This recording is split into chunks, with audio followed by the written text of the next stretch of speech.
నమస్తే, welcome to straight talks with Satish. తాజా రాజకీయ అంశాలు, అంతర్జాతీయ అంశాలపై విశ్లేషణ అందించడానికి చీఫ్ ఎడిటర్ సతీష్ గారు మనతో ఉన్నారు. వారితో మాట్లాడదాం. Hello sir, good afternoon. Good afternoon Jyothi. Sir, Gnaneswari విషయం మనకు తెలుసు, అదృశ్యమై 19 రోజులు అయిపోయినా ఈ రోజుకి ఏమైంది అనే దానికి సమాధానం దొరకట్లేదు. అయితే జ్యోతిష్యుడి వ్యాఖ్యలు, అతను చెప్పినవి మాత్రం కొంత ఆశాజనకంగా అనిపిస్తున్నాయి. పాప బతికే ఉంది అని చెప్పేసి కిడ్నాప్ అయింది అంటున్నారు. ఇక ఈ విధంగా మనం ఆశతో ఎదురు చూడాల్సిందేనా? అంటే ఇప్పుడు ఇష్యూ ఏంటంటే జ్ఞానేశ్వరి విషయంలో జ్యోతిష్యం నిజం అవుతుందా? ఎందుకంటే జ్యోతిష్యాన్ని చాలామంది నమ్ముతారు. అది ఒక శాస్త్రం.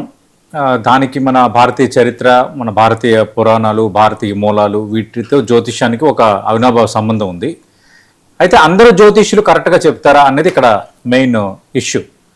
ఎందుకంటే జ్యోతిష్యం అనేది కరెక్ట్గా శాస్త్ర ప్రకారం చెప్పడం వేరు, జ్యోతిష్యం పేరుతో లేనిపోని అపోహలు కల్పించడం, లేనిపోని ఆశలు కల్పించడం, లేనిపోని భయాలు సృష్టించడం రెండో పార్శ్వం.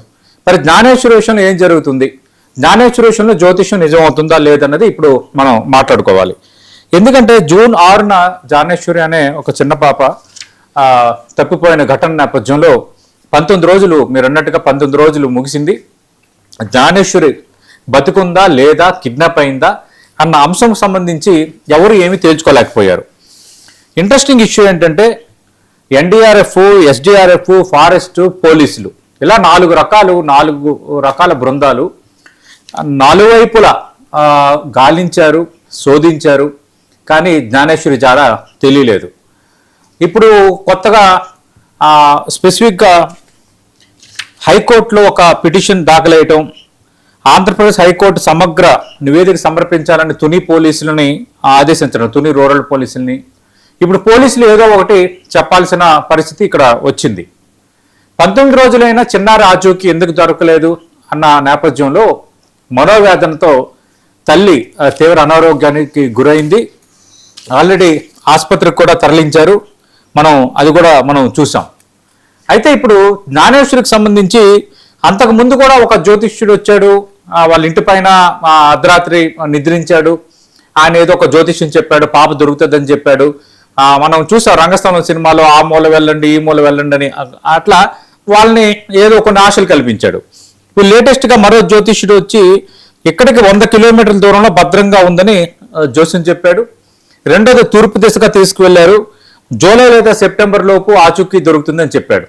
అంటే జూలై అంటే మరో 4 రోజులు పడుతుందా చిన్నారి జ్ఞానేశ్వరి ఆచూకీ లభించడానికి? లేదంటే సెప్టెంబర్ అంటే 2 నెలల తర్వాత ఆచూకీ దొరుకుతుందా?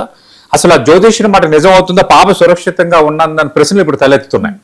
జనరల్గా పబ్లిక్లో ఏముంటుందంటే జ్యోతిష్యం మీద నిన్నందాక అన్నట్టుగా చాలా మంది నమ్ముతారు.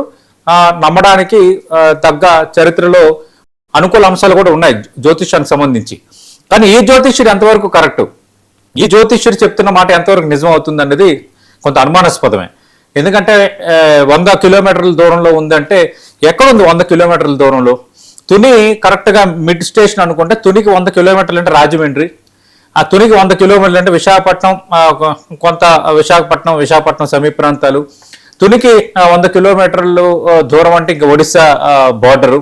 ఇలాంటివి 3-4 ఆప్షన్స్ ఉన్నాయి. అంటే ఈ 3-4 ఆప్షన్స్లో ఉందా? పోలీసులు ఏం చెప్తున్నారంటే జీడిపెక్కలు ఏరువేతకి వచ్చే కార్మికులు, తర్వాత అక్కడ ఉన్న సంచార జాతులు, వీళ్ళు ఎవరైనా కిడ్నాప్ చేసి ఉండొచ్చా అంటూ వాళ్ళకి సంబంధించిన ఫోన్లు వీటిలన్నింటినీ ట్రాప్ చేసే పనిలో పడ్డారు. వాళ్ళ ఫోన్ కాల్ రికార్డులను శోధించే పనిలో పడ్డారు. కానీ వాళ్ళకి క్లూ అందడం లేదు. జ్ఞానేశ్వరి బతుకుండాలని మనం మనస్ఫూర్తిగా కోరుకుందాం. కానీ ఈ జ్యోతిష్యం అనేది నిజం అవుతుందా, నిజం అవ్వదా? ఎవరో ఒకరు జ్యోతిష్యుడు వస్తున్నారు, ఆ దిక్కు చెప్తున్నారు, ఈ దిక్కుని చెప్తున్నారు, 100 కిలోమీటర్ల దూరంలో ఉన్నారని చెప్తున్నారు. ఏదైనా సంథింగ్ ఫిష్గా ఉంది. నేను అనుకుంటున్నా ఈ విషయంలో జ్యోతిష్యం అనేది నిజం కాదు.